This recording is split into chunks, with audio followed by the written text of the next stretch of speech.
Image copyright AFP Getty Images Image caption Hundreds of thousands of Rohingya people are now living in refugee camps like this one in Bangladesh. The Myanmar army has released the results of an internal investigation in which it exonerates itself of blame regarding the Rohingya crisis.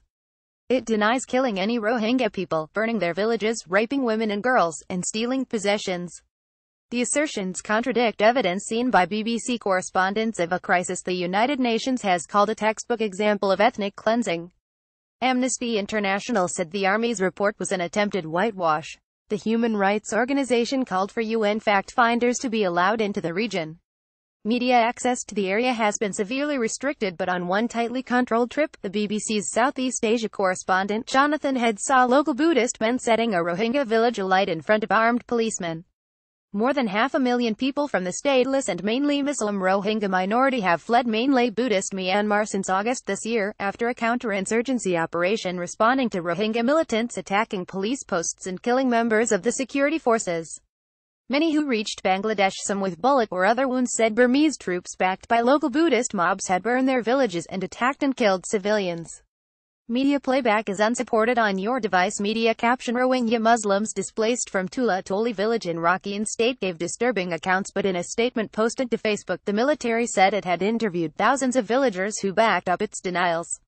The villagers, it said, agreed that security forces did not shoot at innocent villagers, did not commit UAL violence and rape cases against women, did not arrest, beat, and kill the villagers, did not steal silverware, gold, vehicles or animals from villagers, did not set fire to mosques, did not threaten, bully and drive out the villagers, did not set houses alight. It said terrorists from within the Rohingya community, which it called Bengali, were responsible for houses being torched, and that the hundreds of thousands of people who fled did so because they were instructed to do so and feared the terrorists. The findings lack credibility. Analysis by Jonathan Head, BBC Southeast Asia correspondent. Past investigations into human rights abuses by the Myanmar authorities gave little cause for hope of a fair and thorough inquest this time.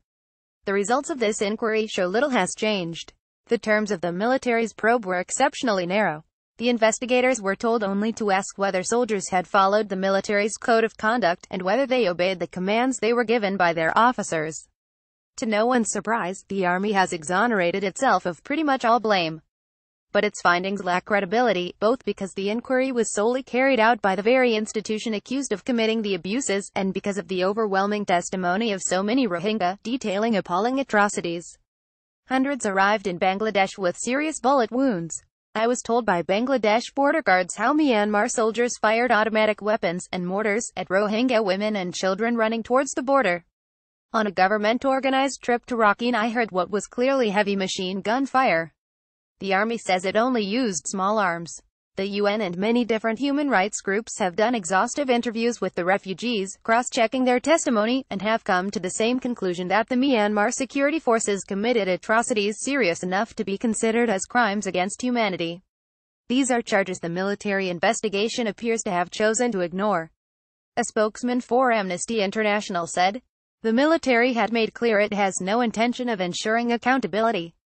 He added it's now up to the international community to step up to ensure these appalling abuses do not go unpunished. The general who was in charge of the region has been transferred from his post, but no reason has been given for this move. Major General Maung Maung Soe was put in reserve, a Ministry of Defense spokesman said. The Arakan Rohingya Salvation Army ARSA group, which says its aims are to defend, salvage and protect the Rohingya people, is made up of young men with homemade weapons and some foreign training, according to observers. Media playback is unsupported on your device. Media caption is Aung San Suu Kyi been silent on Rohingya Muslims. The refugee crisis prompted by events since August has resulted in an outpouring of global condemnation for Myanmar's de facto leader, Aung San Suu Kyi. Various accolades given to her when she was under house arrest at the orders of the military junta, and seen as the hope for democracy in the country, have now been revoked. U.S. Secretary of State Rex Tillerson is due to visit Myanmar on Wednesday.